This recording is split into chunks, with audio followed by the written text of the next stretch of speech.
그동안 보고 싶었어요, 형님. 30년 만에 걸려온 전화였습니다. 가슴이 철렁 내려앉았습니다. 이어진 말은 단 한마디. 제가 예전에 빌린 돈, 이제 갚으러 갈게요. 차라리 그 전화가 오지 않았더라면 30년이라는 시간이 그저 아름다운 착각으로 남았을지도 모릅니다. 우리는 살면서 몇 번의 진실과 마주하게 됩니다. 특히 노년이 되어 마주하는 진실들은 마치 오랫동안 준비한 선물 상자를 열었더니 텅 비어 있는 것을 발견한 것처럼 허망하기만 합니다. 오늘 밤 7분의 이야기를 들려드리려 합니다. 매일 같은 시간, 같은 장소에서 40년을 만났던 친구의 이야기. 명절마다 30년째 찾아갔던 옛 동창의 이야기.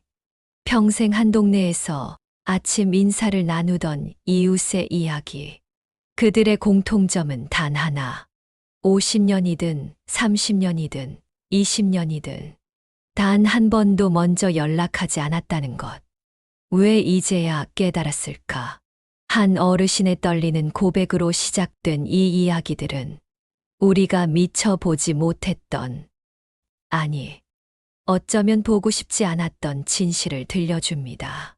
지금 당신의 휴대폰에는 몇 개의 이름이 저장되어 있나요? 그 중에서 진정 당신을 찾는 사람은 몇이나 될까요? 혹시 지금도 누군가의 연락을 기다리고 계시진 않나요? 잠시 깊은 한숨을 내쉬고 귀를 기울여 주세요. 이 이야기는 어쩌면 당신의 이야기일지도 모릅니다. 김씨 할아버지의 사연입니다.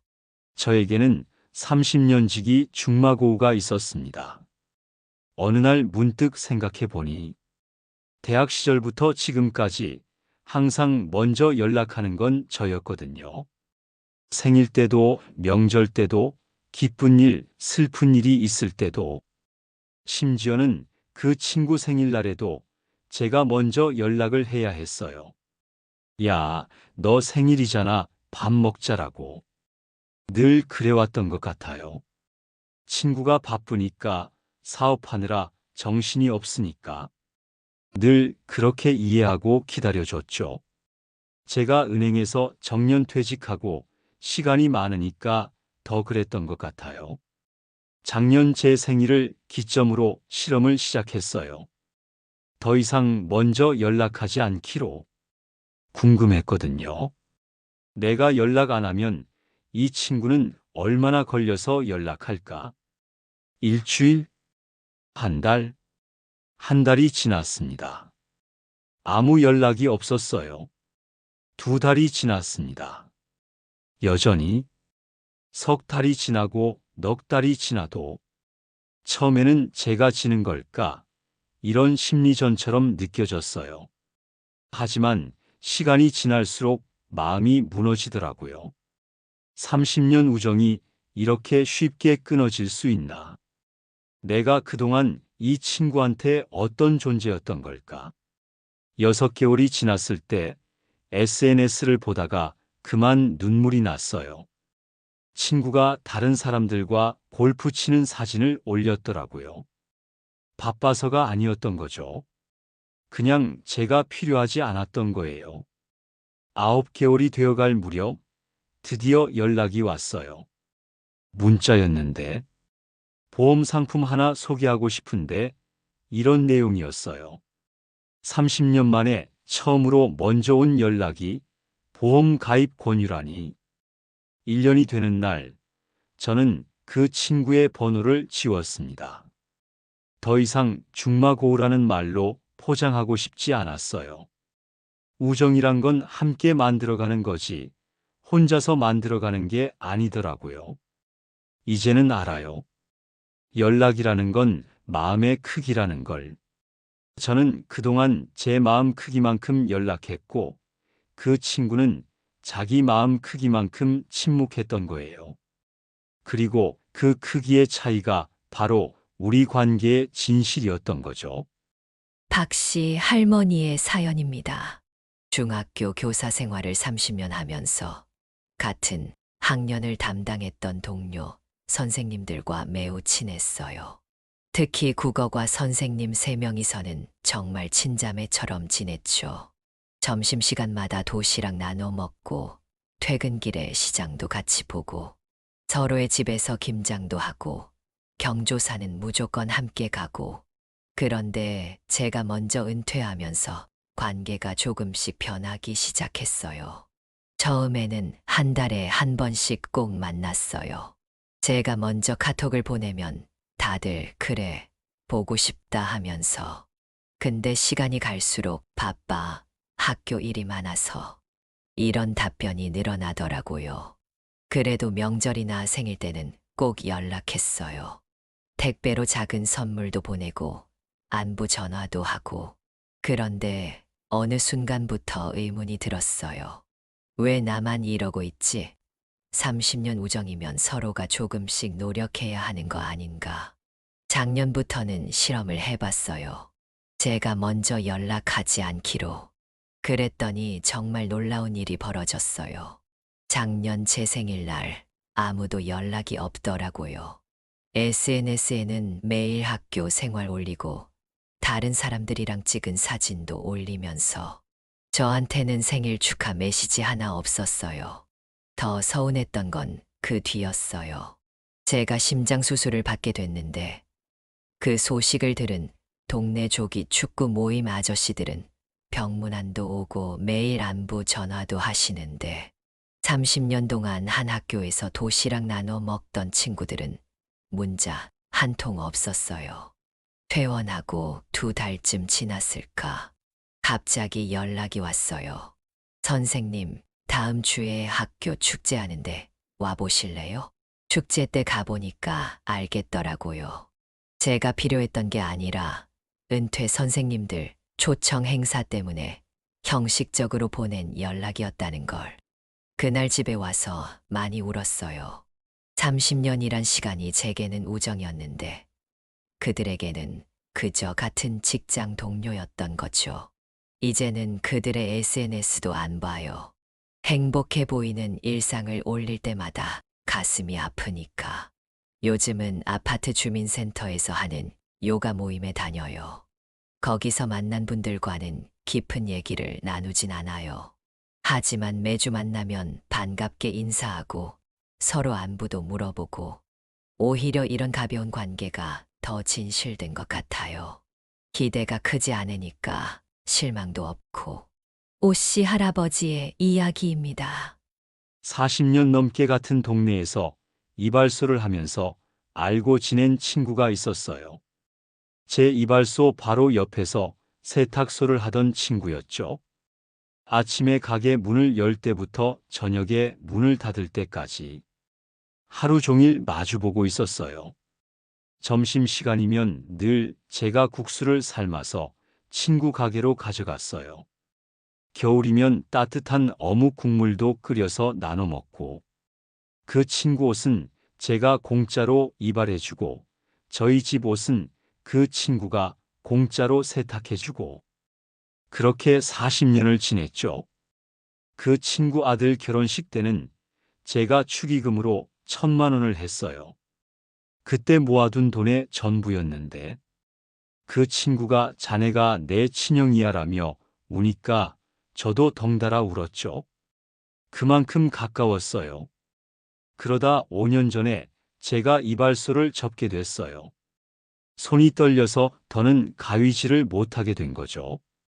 그날도 제가 그 친구 가게에 가서 인사를 했어요. 나 이제 가게 접어. 앞으로도 잘 지내자 하면서요. 그런데 그날 이후로 그 친구와의 관계도 끝이 났어요. 제가 이발소를 그만두고 나니까 더 이상 볼 일이 없어진 걸까요? 명절에 제가 세탁소에 들러도 그저 손님 대하듯 하더라고요. 밖에서 마주쳐도 어색한 인사만 하고 문득 깨달았어요. 40년 동안 그 친구가 단 한 번도 먼저 연락한 적이 없다는 걸. 늘 제가 국수를 들고 찾아가고 제가 먼저 인사하고 제가 안부를 물었다는 걸. 지난 추석에 우연히 시장에서 마주쳤어요. 그 친구는 여전히 세탁소를 하고 있더군요. 예전 같았으면 함께 막걸리라도 한잔 했을 텐데 서로 모른 척하고 지나갔습니다. 40년이라는 세월이 그저 이웃이었을 뿐이었나 봅니다. 박씨 할머니의 사연입니다. 30년간 같은 아파트에 살았던 이웃이자 친구가 있었어요. 저희 아파트 9층에서 16층까지는 모두가 저희를 자매라고 불렀죠. 아침 7시면 꼭 같이 시장에 가서 반찬거리를 고르고 주말이면 아이들 간식거리를 만들면서 수다를 떨었어요. 서로의 집 비밀번호도 알 정도였으니까요. 그 친구 딸이 결혼할 때는 제가 한 달 내내 매일 찾아가서 혼수 준비를 도와줬어요. 제 일은 다 제쳐두고 새벽부터 밤까지 피로도 모르고 동분서주했죠. 바느질도 하고 이불도 만들고 그때는 그게 정말 행복했어요. 제 딸 혼수를 준비하는 것처럼 기뻤으니까요. 나중에 그 친구가 허리 디스크로 6개월을 꼼짝 못하고 누워있을 때도 제가 매일 세 끼 밥을 해다 주고 빨래도 해주고 제 새벽잠을 줄여서 그 집 청소도 했어요. 그땐 그래야만 할 것 같았어요. 그게 우정이라고 생각했거든요. 명절 때면 제가 늘 먼저 떡과 과일을 들고 찾아갔어요. 어머님 제사 때도 하루 전부터 가서 음식 준비를 도와주고 그 집 아들, 딸 생일 때도 제가 늘 미역국을 끓여다 주곤 했죠. 그게 30년 동안 한 번도 빠진 적이 없었어요. 그런데 지난해 제가 대장암 수술을 받게 됐어요. 2달 동안 입원했는데 그 친구는 단 한 번도 병문안을 오지 않았어요. 매일 같이 오가던 사이가 2달 동안 전화 한 통 없었다는 게 믿기지 않았죠. 퇴원하고 한참 뒤에 엘리베이터에서 마주쳤어요. 그냥 스쳐 지나갈까 했는데 용기를 내서 물어봤죠. 바빴니? 하고요. 그랬더니 그 친구 대답이 아파트 주민 모임에서 바빴어. 미안해. 였어요. 그 말을 듣는 순간 30년이 한순간에 무너지는 것 같았어요. 그제서야 눈이 떠졌어요. 지난 30년을 돌아보니 그 친구가 단 한 번도 먼저 연락하지 않았다는 게 생각나더라고요. 제가 아침에 못 가면 시장도 안 가고 제가 찾아가지 않으면 집에도 오지 않고 모든 게 제가 시작하고 끝내는 관계였던 거죠. 지금은 이사를 갔어요. 너는 그 아파트에서 살 수 없을 것 같아서 가끔 꿈에서 그 친구를 만나요.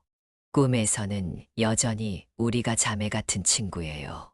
하지만 잠에서 깨면 그건 제 마음속에만 있었던 우정이었다는 걸 깨닫게 됩니다. 강씨 할아버지의 사연입니다. 등산 동호회에서 만난 친구였어요. 주말마다 새벽 4시에 만나서 산에 오르곤 했죠. 10년 동안 한 번도 빠지지 않았어요. 비가 오나 눈이 오나 그 친구와 나누는 산 위에서의 도시락이 세상에서 제일 맛있었어요. 그 친구랑은 정말 많은 이야기를 나눴어요. 자식 걱정, 노후 걱정, 때로는 새벽부터 해질녘까지 산에서 이야기만 하다 내려온 적도 있었죠. 그래서 저는 이 친구가 평생의 벗이 될 거라고 생각했어요. 그러다 그 친구가 사업을 시작한다고 하더군요. 식당 차린다고. 저는 제 퇴직금을 모아둔 적금을 깨서 5천만 원을 빌려줬어요. 그때 그 친구가 형님, 이런 은혜 평생 잊지 않겠습니다라고 했는데 그게 마지막 산행이 될 줄은 몰랐죠. 식당이 잘 됐나 봐요. 얼마 지나지 않아 분점도 내고 그러더니 산행에 안 나오기 시작하더라고요. 처음에는 바빠서 하더니 나중에는 아예 연락도 안 받고 빌려준 돈은 절반만 갚고 나머지는 나중에 하면서 미루기만 했어요. 그래도 저는 계속 연락했어요. 매주 토요일마다 산에 가자고 문자도 하고, 명절마다 안부 전화도 하고, 그 친구 가게에 들러서 밥도 먹고, 그렇게 혼자서 관계를 이어가려 했죠. 작년에 제가 무릎 수술을 받게 됐어요. 더 이상 등산은 못하게 됐죠. 수술하기 전날 그 친구한테 전화가 왔어요. 10년 만에 처음으로 먼저 걸려온 전화였는데, 형님, 그동안 빚진 돈 다 모았습니다. 내일 병원으로 갖다 드릴게요. 그게 다였어요. 다음 날 병원 입구에서 돈만 전해주고 바로 가버리더군요. 그때 깨달았어요. 그동안 우리가 나눈 모든 이야기, 함께 먹은 도시락, 그 모든 시간들이 그 친구에게는 아무것도 아니었다는 걸. 퇴원하고 나서는 더 이상 연락하지 않기로 했어요.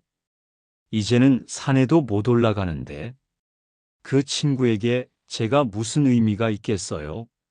가끔 그 친구 식당 앞을 지날 때면 문득 산에서 먹던 도시락 맛이 생각나요. 하지만 그것도 제 추억 속에만 남아있는 맛이겠죠? 최 씨 할머니의 사연입니다. 등록금이 없어서 휴학을 하려던 그 친구를 제가 설득해서 우리 아버지께 말씀드려 등록금을 빌려드렸죠. 그때부터 시작된 우리의 우정이 어느덧 50년이 됐네요. 4년 내내 같은 자취방에서 살았어요. 쌀이 떨어지면 한 솥에 죽을 끓여 먹고 겨울이면 한 이불에 발을 맞대고 자면서 그렇게 살았죠. 그 친구 집이 시골이라 방학 때도 집에 잘 안 갔는데 저희 부모님이 친딸처럼 챙겨주셨어요. 졸업하고 그 친구는 공무원이 됐고 저는 평범한 주부가 됐죠. 하지만 우리의 우정은 계속됐어요. 서로의 결혼식 들러리도 해주고 아이들도 다 함께 키웠죠. 제가 산후조리할 때도 그 친구가 와서 도와줄 거라 믿었는데 그때 처음으로 서운함을 느꼈어요. 한 번도 찾아오지 않았거든요. 그래도 저는 변함없이 그 친구를 챙겼어요. 이사할 때마다 김치와 반찬을 담아 보내고 명절이면 선물을 챙기고 그 친구 아이들 돌잔치, 입학식, 졸업식 하나도 빠지지 않고 참석했어요. 제 생각에는 그게 우정이었으니까요. 근데 지난해 그 친구 딸 결혼식에 초대받지 못했어요. 너무 서운해서 전화했더니 너무 바빠서 청첩장 돌릴 시간이 없었어 라고 하더군요. 다른 동창들은 다 갔다는 걸 나중에 알았어요. 단체 카톡방에 올라온 사진을 보면서 처음으로 50년 우정을 의심하게 됐죠. 그날 이후 폰의 통화 기록을 뒤져봤어요. 그동안 그 친구가 제게 먼저 전화한 적이 없다는 걸 알게 됐어요. 문자도 마찬가지. 항상 제가 먼저였고 저만 애쓰고 있었던 거예요. 결정적인 순간은 얼마 전 제가 뇌졸중으로 쓰러졌을 때였어요. 다른 동창들은 다 병문안을 왔는데 그 친구는 문자 한 통으로 많이 아프니 기운내 이게 전부였어요. 50년 우정이 문자 네 글자로 끝나는구나 싶더라고요. 이제는 연락하지 않기로 했어요. 가끔 옛날 졸업 앨범을 보면서 그때 그 추억을 떠올리긴 하지만 그마저도 제 마음속에만 있었던 착각이었나 봐요. 50년이란 시간이 저 혼자만의 우정이었던 거죠. 김 씨 할아버지의 사연입니다. 중학교 때부터 알고 지낸 친구가 있었어요. 같은 동네에서 50년을 넘게 봐온 얼굴이죠. 그 친구와는 매일 아침 5시 반이면 동네 뒷산에서 만났어요. 비가 오나 눈이 오나 심지어 태풍이 불던 날에도 서로 약속한 적은 없었지만 어김없이 그 자리에서 만났죠. 그 친구의 아들이 태어났을 때가 아직도 생생해요. 한밤중에 택시를 몰고 가서 친구 부인을 병원으로 모시고 갔었죠. 그 아들이 이제는 40이 넘었네요. 친구 부모님 장례식 때는 제가 상주처럼 3일 내내 곁에서 모든 일을 도맡아 했고, 그 친구 사업이 어려워졌을 때는 제 집을 담보로 대출을 받아서 도와주기도 했어요. 그래서 저는 이 친구가 제 인생의 전부라고 생각했어요. 아내한테는 나는 죽어도 이 친구 먼저 보내면 안 된다고 말할 정도였으니까요. 매일 아침 산책이 끝나면 집에 들러 아침도 함께 먹고 주말이면 가족들끼리 여행도 다니고 정말 형제 이상이라고 생각했죠. 하지만 5년 전 제가 갑자기 뇌경색으로 쓰러졌어요. 한 달 동안 중환자실에 있었는데 매일 오전 5시 반이면 눈이 떠지더라고요. 그 시간이면 친구를 만나야 할 것만 같아서 간호사님께 혹시 제가 없는 동안 찾아온 사람이 있었는지 물어봤더니 아무도 없었대요. 퇴원하고 나서도 2달 동안 연락이 없었어요. 결국 제가 먼저 전화를 걸었죠. 그랬더니 형님 많이 아프셨다면서요? 내가 바빠서 하는데 그 순간 머리가 띵했어요. 50년을 돌이켜보니 그 친구가 먼저 연락한 적이 단 한 번도 없었어요.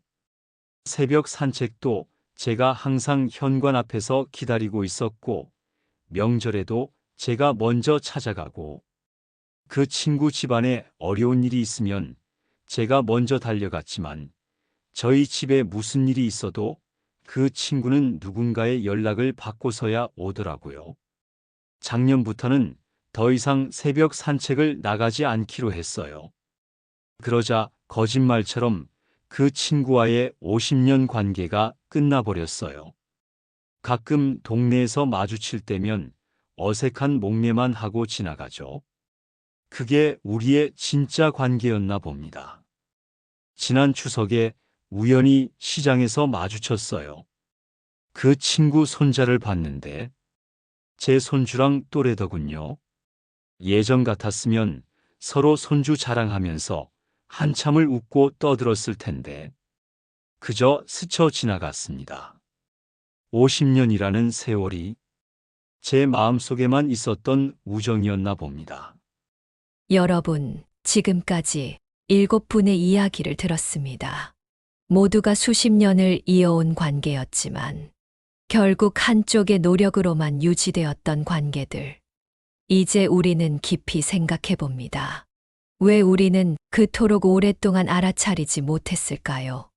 왜 우리는 그렇게 오래 기다렸을까요? 그리고 왜 상대방은 단 한 번도 먼저 연락하지 않았을까요? 혹시 우리도 누군가에게 그런 사람이었을까요?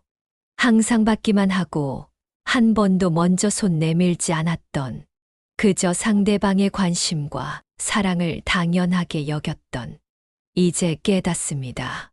진정한 관계란 기다리기만 하는 게 아니라 서로가 한 걸음씩 내딛는 것, 받기만 하는 게 아니라 서로 주고받는 것, 혼자만의 노력이 아니라 함께하는 동행이라는 것을. 여러분의 폰 속에는 어떤 이름들이 있나요? 그들은 여러분에게 먼저 연락하나요? 아니면 항상 여러분의 연락을 기다리기만 하나요? 마지막으로 한 가지 더 생각해 보셨으면 합니다. 지금이라도 늦지 않았습니다. 먼저 연락하지 않는 친구와의 관계를 정리하는 것. 그것은 결코 이별이 아닙니다. 오히려 자신을 더 소중히 여기는 새로운 시작일 것입니다.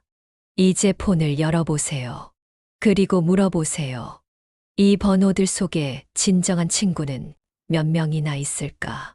그 대답이 여러분의 새로운 시작이 될 것입니다.